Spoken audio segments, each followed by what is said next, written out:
Welcome my dear students. Today our topic is the key feature of Indian Constitution. Before I have already told you the principle of Indian Constitution. You go to my playlist and see that video. So my dear students, before I starting this chapter, I would like to remember that topic. The Indian Constitution, the longest constitution in the world, because our country was ruled by, before independent, by Britain. Our country was ruled by Britishers before independent. So during the time, our country run according to rules and regulation by Britisher, which rules and regulation are followed, are given. That rule and regulation our country was governed that. So, my dear students, while our constitution was adopted by the Constitutional Assembly, it has taken 2 years, 11 months, 18 days, approximately 3 years. Our Constitutional Assembly, our first day was 9 December.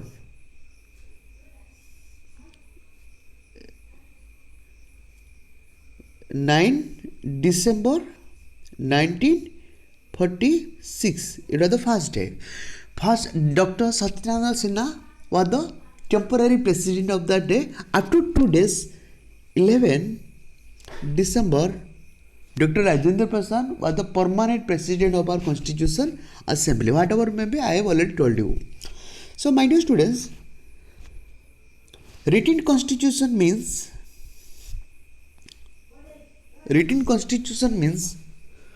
our constitution has written in a book. According to our constitution, our country is governed that.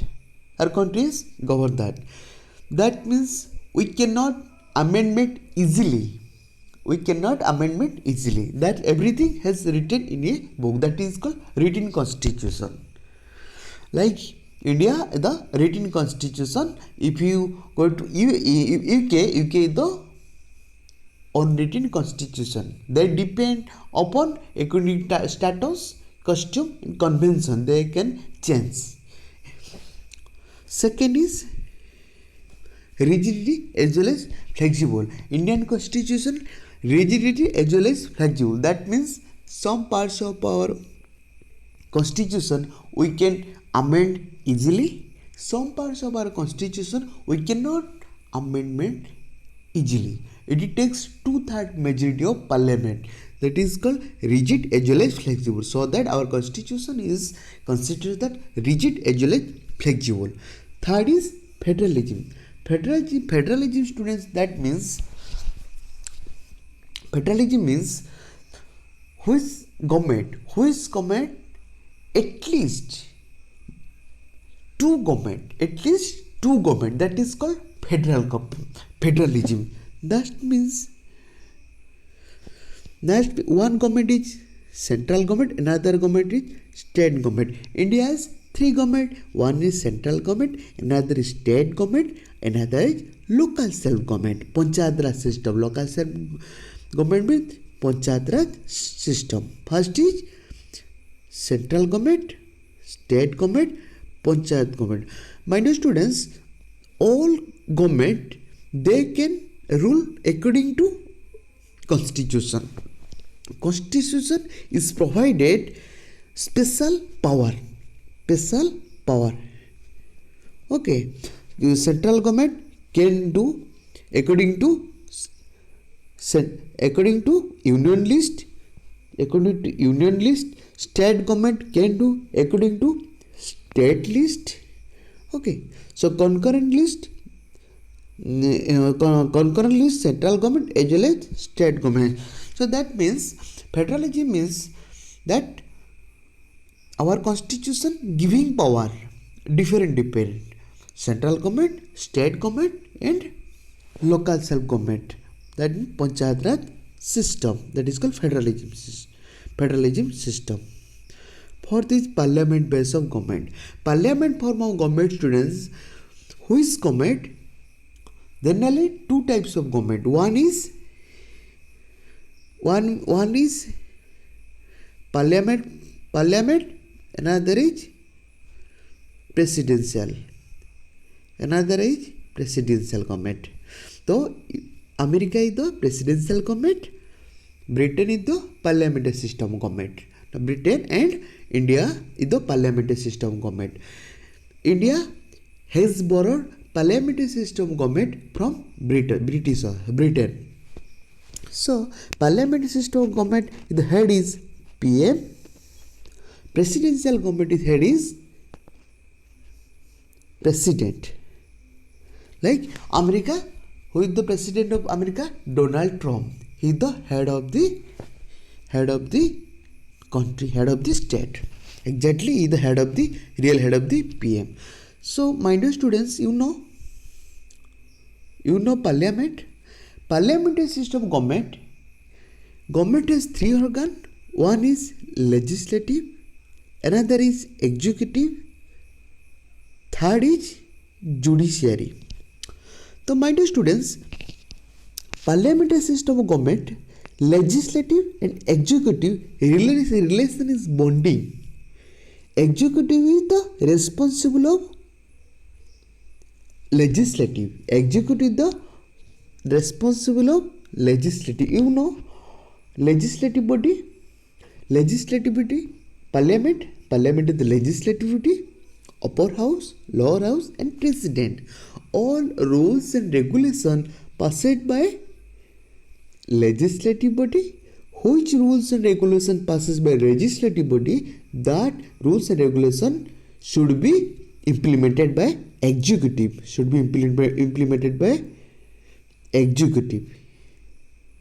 That is called executive body. That or government, state government, central government, local self government, all IS officer, all IPS officer, all police officer, all are executive body. They implement law. Parliament is the legislative body. Executive always responsible to legislative. Executive always responsible to legislative, always accountable. Judicial is the separate organs. Judicial is the separate organs. They can judicial is the separate organ. They only can observe and interpret. The Supreme Court, High Court, Supreme Court, all federal court, they only can interpret and observe. The relation between executive and legislative is bonding. That is called parliamentary system of government.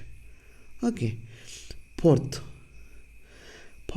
division of power. Division of power means, I have already told you, government has three organs. One is legislative, another is executive, another is judiciary. Government has three organs.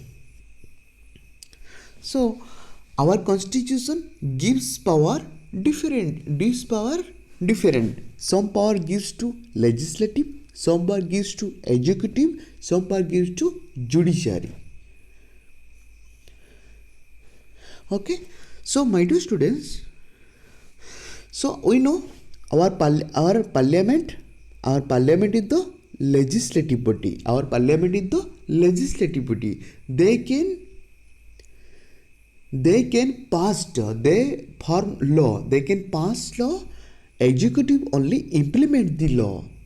Judicial interpret the law. Okay, our constitution gives power to law formation, law implementation, law formation and interpret law. Okay, and fifth is fundamental rights. Fundamental rights means, students, our constitution gives some basic needs, some basic facility to survive, to exist in the society. Okay, so fundamental rights secure the citizen of India against the arbitrary and absolute exercise of power by the state. The Constitution of India guarantee the rights of individual against the state as well as against the other individual. Okay, so those rights which are considered essential for all-round development, well-being of a citizen of a country are termed as a fundamental rights. It gives us basic necessity for surviving or existence of the state. Okay. Seven is secularism. Secularism means, students, India is a secularism country. That means our country there are many religious country. So our constitution does not promote any particular religion. All religion are equal before the law, before our constitution. So our constitution does not promote any particular law. Hindu, Sikh, Sai, Islam, all religion are equal. This is some key feature of fundamental key feature of Indian Constitution. Next class, I will read written one by one written constitution, read it very elaborately.